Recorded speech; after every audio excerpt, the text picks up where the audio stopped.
وداعيا إلى الله بإذنه وسراجا منيرا প্রতিপালনকালে দাদার ইন্তেকাল হয়ে যায়।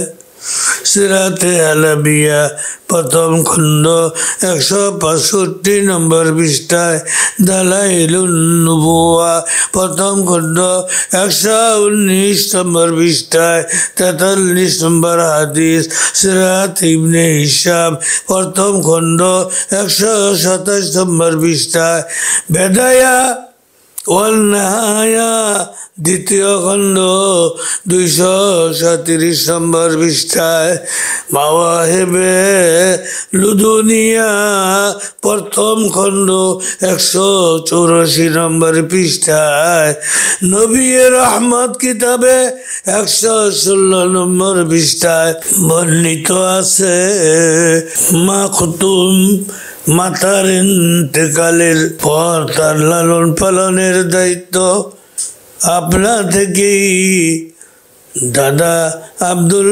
মুত্তালিবের উপর এসে যায়।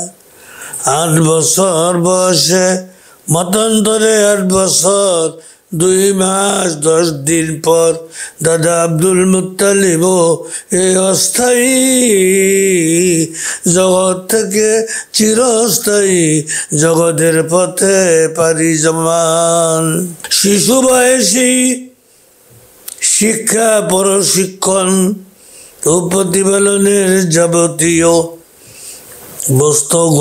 বস্তুগত উপকরণ থেকে বঞ্চিত।